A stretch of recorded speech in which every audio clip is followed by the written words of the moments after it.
Assalamualaikum warahmatullahi wabarakatuh. Di sini kami kelompok 9 akan mempresentasikan makalah kami yang berjudul Memahami Al-Quran dengan Pendekatan Abdullah Said. Dalam sejarahnya, Al-Quran telah menjadi bagian sentral dalam kehidupan setiap muslim. Sebagai petunjuk bagi kita semua, Al-Quran telah menjadi rujukan bagi setiap tingkah laku kehidupan muslim. Bagi seorang muslim, Al-Quran bukan hanya sebuah teks yang dibaca dan dipahami, namun juga teks yang didengar petuah-petuahnya. Tafsir Al-Quran memiliki tempat yang penting dalam perkembangan tradisi intelektual muslim dan peradaban Islam.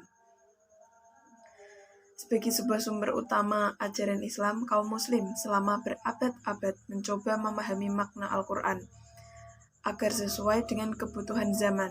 Salah satu cara yang ditempuh ialah dengan metode kontekstualisasi yang digagas oleh Abdullah Said. Kesadaran akan relasi antara teks, konteks, dan penafsir selalu mengalami dinamika dari waktu ke waktu. Sejak masa klasik hingga kontemporer, setiap penafsir selalu berusaha untuk menghadirkan hasil tafsir yang dapat memberikan maslahat bagi kehidupan. Adanya literatur terkait penafsiran Al-Quran pada abad kontemporer menunjukkan adanya kegigihan kuat dari sebagian kalangan muslim, seperti para sarjana dan kaum awam, untuk menemukan relevansi antara Al-Quran dengan isu-isu kontemporer. Tanpa harus mengurangi inti dari masing-masing di antara keduanya, dalam upaya memahami Al-Quran, para pemikir Al-Quran tidak menerima begitu saja apa yang diungkapkan oleh teks secara literal, melainkan mencoba melihat lebih jauh apa makna yang hendak disampaikan oleh teks tersebut. Hal ini merupakan cerminan dari spirit Al-Quran yang merupakan kitab sahih likulli zaman wa makan. Pada makalah ini akan dibahas 3 hal, yakni pertama, biografi Abdullah Said yang akan disampaikan oleh Mbak Khairun Nida. Kemudian kedua, yakni tentang bagaimana metode yang digunakan oleh Abdullah Said dalam menafsirkan Al-Quran. Kemudian yang terakhir adalah contoh penafsiran Abdullah Said. Yang untuk materi berikutnya akan disampaikan oleh Mbak Nida. Waktu dan tempat kami persilahkan. Baik, untuk pembahasan yang pertama yaitu biografi dari Abdullah Said. Abdullah Said adalah seorang profesor studi Arab Islam di Universitas Melbourne, Australia. Beliau lahir di Maldives yang merupakan keturunan dari suku bangsa Arab Oman yang bermukim di Pulau Maldives. Pada tahun 1977, beliau hijrah ke Arab Saudi untuk menuntut ilmu. Di sana, beliau belajar bahasa Arab dan memasuki beberapa lembaga pendidikan formal, di antaranya Institut Bahasa Arab Dasar sampai Universitas Islam Saudi Arabia di Madinah. Pada tahun berikutnya, Said meninggalkan Arab Saudi untuk belajar di Australia. Di negara tersebut, beliau memperoleh beberapa gelar akademik.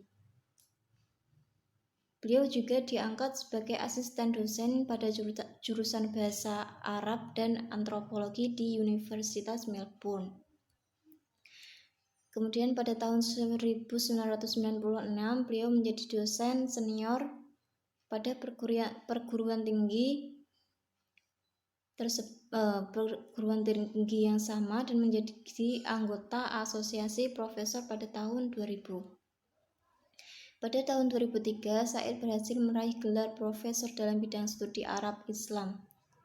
Sejak karir tersebut di Universitas Melbourne-nya, Abdullah Said telah melakukan peletakan fondasi studi Islam di universitas tersebut khususnya dan di Australia pada umumnya. Sejak saat itu, program studi Islam berkembang pesat mulai dari program studi S1 sampai doktoral. Said telah membangun fondasi kuat studi Islam dan Islamic Studies di universitas tersebut khususnya dan Australia pada umumnya. Sejak saat itu, studi Islam berkembang pesat dan prestasi ini menggiring Said menjadi pakar studi Islam terkemuka. Dilihat dari hasil pemikirannya yang sudah diketahui banyak orang, Abdul Said adalah seorang penulis yang produktif. Hal ini dapat dilihat dari karya tulisnya, baik yang berbentuk tulisan lepas, makalah, maupun karya ilmiah yang berupa buku yang telah dipublikasikan. Said memiliki kepribadian yang ulet dan ramah. Beliau dinilai sebagai seorang yang berwawasan luas, profesional, serta konsisten terhadap keilmuan. Selain itu, beliau juga aktif di beberapa organisasi sosial kemasyarakatan yang berbasis gerakannya memberikan pengabdian kepada masyarakat luas dan juga terlibat dalam berbagai kelompok dialog antar kepercayaan, yaitu Islam Kristen dan Islam Yahudi. Kemudian juga menjadi pemimpin komunitas Muslim di Australia. Di Australia, Said mengajar studi Arab dan Islam pada program S1 dan pasca sarjana. Di antara mata kuliah yang diajarkan yaitu Ulumul Quran, Intelektualisme Muslim dan Modernisasi, Pemerintahan dan Peradaban Islam, Keuangan dan Perbankan Islam, Hermeneutika Al-Quran, Metodologi Hadis, Usul Fikih, Kebebasan Beragama di Asia, Islam dan Hak Asasi Manusia, dan Islam dan Muslim di Australia. Kemudian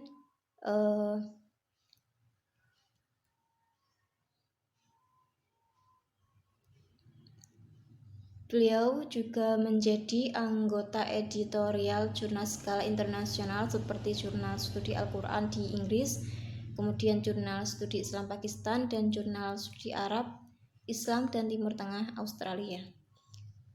Di antara riwayat pendidikan dari Abdullah Said, beliau mengawali pendidikannya dengan mengambil jurusan Bahasa Arab pada Institute of Arabic Language di Saudi Arabia pada tahun dan pada tahun 1977 beliau mendapatkan gelar BA.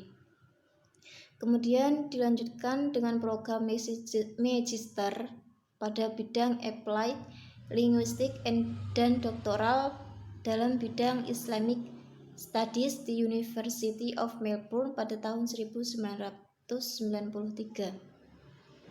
Kemudian beliau bergabung di Department of Asian Languages and Anthropology pada University of Melbourne sebagai dosen, kemudian meningkat menjadi dosen senior pada 1996. Kemudian menjadi anggota asosiasi profesor pada tahun 2000. Pada saat ini, beliau menjadi Direktur National Center of Excellence for Islamic Studies di University of Melbourne. Beliau juga pernah mendapatkan penghargaan dari Sultan Oman sebagai profesor bidang bahasa Arab dan Islamic Studies pada tahun 2003. Kemudian karya-karya dari Abdullah Said adalah di antara lain yaitu Islamic Banking and Interest, a study of the prohibition of riba and its contemporary interpretation, yang pada tahun 1997 yang merupakan disertasinya. Kemudian ada lagi Islam in Australia pada tahun 2003. Kemudian Islam dan Political Legitimacy pada 2003 dan lain sebagainya. Kemudian ada beberapa artikel yang telah diterbitkan, di antara lain yaitu Muslim in the West and Their Attitudes to Full Participation in Western Societies, Some Reflection yang diterbitkan pada tahun 2003. Kemudian ada Muslim Under Non-Muslim Rule, Evolution of Discourse yang diterbitkan pada tahun 2007. Ada juga Quran dan Hadis yang diterbitkan pada tahun 2006. Ada juga Muslim di Australia yang diterbitkan pada tahun 2006 juga. Kemudian Women, Gender, dan Islamic Banks juga diterbitkan pada 2006. Dan masih banyak lagi. Sekian dari saya. Untuk pembahasan yang selanjutnya akan dilanjutkan oleh teman saya. Terima kasih. Baik, kelas selanjutnya yaitu latar belakang dan corak pemikiran. Abdullah Said merupakan cendekiawan yang memiliki latar belakang pendidikan bahasa dan sastra Arab serta studi tafsir Timur Tengah yang baik dan profesional. Tapi pada zamannya, kombinasi institusi pendidikan yang diikuti yaitu pendidikan di Saudi Arabia dan Australia menjadikan kompeten untuk menilai dua dunia. Sebagai seorang intelektual muda yang sangat produktif, dengan berbagai bentuk kegiatan dan organisasi di pentas nasional dan internasional, serta proyek Said dalam framework penafsiran kontekstual setidaknya dapat ditelusuri dari beberapa tokoh yang memengaruhi pemikirannya. Ketika Said mulai bersentuhan dengan gagasan-gagasan tokoh tersebut sewaktu kuliah di Australia, meskipun pemikiran kritisnya telah terbentuk jauh lebih awal. Kemudian kedua gagasan Ghulam Ahmad Parvez yang menganjurkan penggunaan metode kembali kepada prinsip-prinsip Al-Quran. Parvez berpendapat bahwa Al-Quran memuat semua prinsip yang diperlukan untuk menerapkan pembacaan kronologi, pewahyuan, dan aktan-aktan. Dalam proses tersebut terdapat 4 fase yang dilalui oleh wahyu: fase kalam Allah, fase wacana Qur'ani, fase korpus resmi. Gagasan dan prinsip kunci penafsiran kontekstual. Abdullah Said telah menawarkan sebuah gagasan metodologis yang dapat digunakan sebagai pendekatan dalam menginterpretasikan Al-Quran. Menurut Said, model ini diharapkan pembaca dapat memakai Al-Quran secara interaktif, yakni pembaca adalah seorang yang berpartisipasi aktif dalam memproduksi makna teks, bukan sekedar bersifat pasif yang hanya menerima teks. Kemudian yaitu landasan teoritis penafsiran kontekstual, konsep wahyu. Kemudian perhatian terhadap konteks sosio-historis. Menurut Said, banyak ayat Al-Quran, khususnya ayat etiko-legal, sulit dipahami secara baik tanpa memperhatikan konteks sosio-historis, masa pewahyuan konteks. Historis bertujuan untuk menjadikan ayat-ayat etiko-legal bermakna dan relevan untuk kehidupan Muslim. Untuk memahami konteks sosio-historis, mufasir membutuhkan pengetahuan akan kehidupan Nabi secara mendalam. Hal ini terkait erat dengan universalitas dan partikularitas sebuah makna teks Al-Quran yang berlaku dalam konteks yang luas. Nilai-nilai ini dibangun oleh karena itu kegagalan dalam menyadari keberadaan sebuah hierarki nilai-nilai bisa menghasilkan tafsir-tafsir yang bertentangan dengan nilai-nilai universal Al-Quran yang penting. Said kemudian membagi ayat-ayat Al-Quran menjadi 5 tingkatan nilai yang bersifat tentatif dalam urutan yang dianggap penting terlebih dahulu. Untuk materi ketiga yaitu tentang contoh penafsiran Abdullah Said akan disampaikan oleh saya, di mana dalam tulisan ini contoh tafsir yang akan disebutkan adalah penafsiran Abdullah Said terkait ayat-ayat riba. Mengutip dari Muhtadi dalam tulisannya yang berjudul Kajian Komunikasi Islam, Komparasi Metode Quraisy Shihab dan Rashid Ridho tentang riba, dijelaskan bahwa Abdullah Said banyak mengulas tentang riba, khususnya terkait bunga bank dalam karyanya yang berjudul Islamic Banking and Interest, A Study of Riba and its Contemporary Interpretation. Riba secara etimologis diartikan sebagai pertambahan kuantitas sebelumnya. Dalam konteks syar'i, riba digunakan untuk menunjukkan pertambahan dalam muamalah tertentu. Sedangkan secara istilah, riba berarti tukar-menukar barang ribawi yang ada tambahannya, seperti misalnya emas, perak, dan lain-lain. Sedangkan menurut pengertian Abdullah Said sendiri, riba adalah biaya yang dipaksakan atas debitur atau pemberi pinjaman, yang dipaksakan atas debitur, yakni peminjam miskin lebih tepatnya, karena tidak mampu mengembalikan uang yang dipinjam secara waktu, sehingga terjadi kelipatan hutang di sana. Disebutkan pada riwayat-riwayat yang ditemukan oleh Abdullah Said, ditemukan bahwa praktek riba pada masa sebelum Islam telah dilakukan, yakni dengan cara penambahan hutang ketika sang peminjam tidak dapat mengembalikan hutang yang dipinjamnya sesuai tenggat waktunya. Dan pada masa dahulu sebelum Islam, objek riba bukan hanya uang semata, melainkan juga ada binatang ternak. Nah, dalam Al-Quran sendiri, kata riba digunakan sebanyak 8 kali dalam 6 ayat, yaitu dalam Quran Surat Al-Baqarah ayat 275 sampai 278, kemudian Quran Surat Ali Imran ayat 130, kemudian Quran Surat An-Nisa ayat 161, dan Quran Surat Ar-Rum. Namun pada pembahasan kali ini kita hanya akan membahas 3 ayat saja yang berkaitan dengan riba. Yaitu pertama, Quran Surat Ar-Rum ayat 39, di mana ayat ini adalah ayat yang turun pertama kali membahas tentang riba. Ayat ini merupakan surah Makkiyah yang berisikan kecaman terhadap orang yang mempraktikkan riba. Ayat ini berbunyi, dan sesuatu riba atau tambahan yang kamu berikan agar harta manusia bertambah, maka tidak bertambah dalam pandangan Allah. Dan apa yang kamu berikan berupa zakat yang kamu maksudkan untuk memperoleh keridhaan Allah, maka itulah orang-orang yang melipat gandakan pahalanya.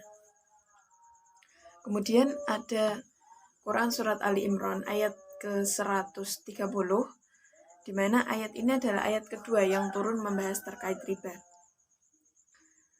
Ayat tersebut tepatnya turun ketika setelah perang Uhud, di mana ayat tersebut menganjurkan kepada orang-orang untuk memberikan bantuan seperti misalnya meminjamkan uang. Namun, peminjaman ini tidak boleh dilakukan dengan cara riba.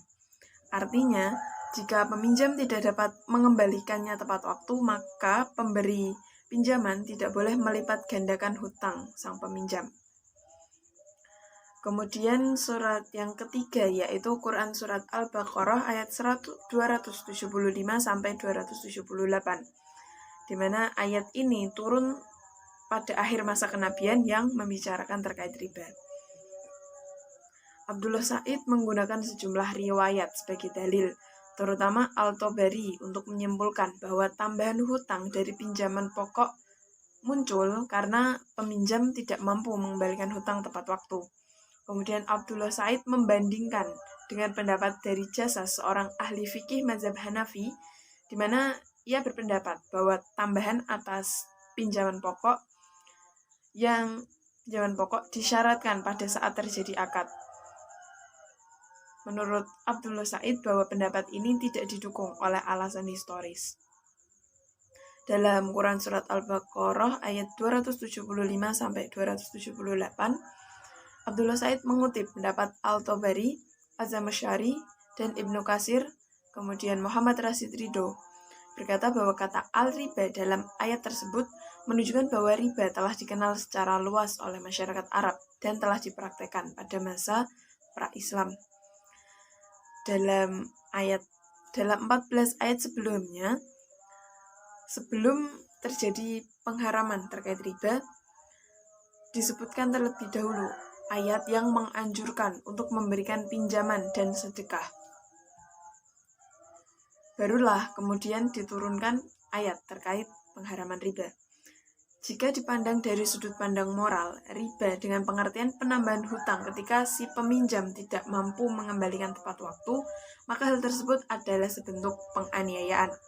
Sebab dapat membuat peminjam yang miskin menghabiskan seluruh harta benda miliknya. Jadi di sini Abdullah Said menekankan kata miskin kepada si peminjam agar tidak untuk mengkategorikan apakah suatu proses pinjam meminjam itu termasuk riba ataukah tidak. Di mana di sini beliau membedakannya dengan istilah bunga bank dalam istilah modern perbankan saat ini. Abdullah Said menyetujui adanya bunga bank dan karena dengan adanya bunga bank ini dapat mendorong kemajuan masyarakat.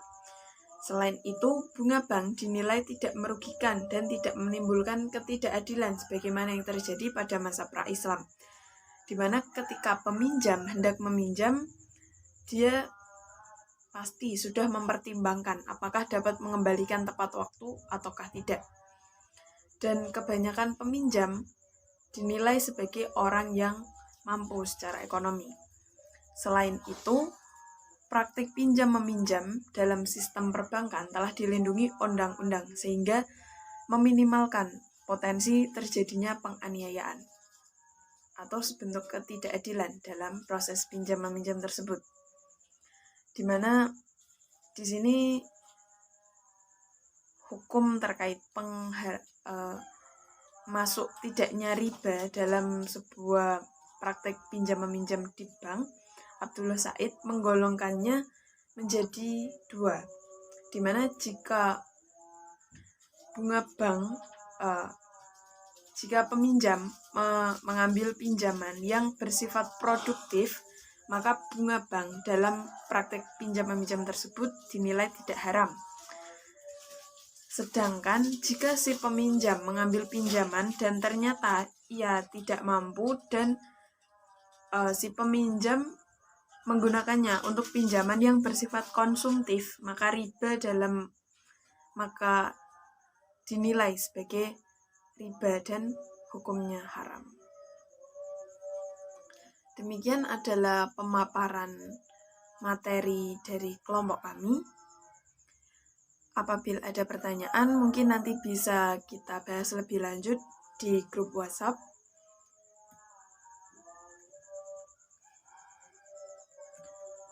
Abdullah Said sendiri. Di sini saya akan menyampaikan kesimpulan sekaligus penutup. Abdullah Said adalah seorang profesor studi Arab dan Islam di Universitas Melbourne, Australia.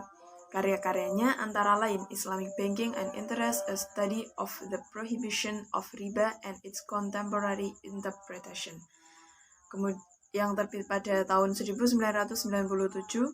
Kemudian ada Essential Dictionary of Islamic Thought yang terbit pada 2001. Kemudian ada Muslim Communities in Australia yang terbit pada 2002. Dan masih banyak karya beliau lainnya yang pastinya tidak dapat disebutkan secara utuh dalam makalah kami. Kemudian fokus penelitian beliau terutama adalah pada kajian Islam kontemporer, khususnya kaitan antara teks dan konteks.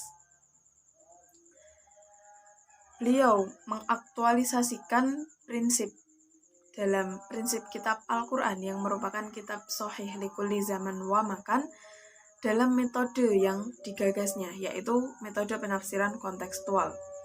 Gagasan tersebut memiliki landasan teoritis. Penafsiran kontekstual meliputi konsep wahyu, perhatian terhadap konteks sosiohistoris, dan rumusan hierarki nilai-nilai. Untuk contoh penafsiran sebagaimana yang telah dibahas sebelumnya, di mana beliau menyetujui adanya bunga bank karena dinilai meminimalisir adanya tindak penganiayaan atau ketidakadilan. Dari sini beliau berpendapat bahwa praktik pinjam-meminjam di perbankan dilindungi oleh undang-undang sehingga tidak memungkinkan terjadinya penganiayaan. Selain itu, praktek pinjam-meminjam yang digunakan untuk kebutuhan produktif maka dinilai tidak haram atau tidak termasuk dalam riba, di mana beliau sendiri membedakan pengertian terkait riba dan bunga bank. Baiklah, saya rasa demikian. apa yang dapat kami sampaikan. Apabila terdapat salah kata atau perbuatan yang kurang mengenakan, saya ucapkan mohon maaf. Terima kasih telah menyimak. Wassalamualaikum warahmatullahi wabarakatuh.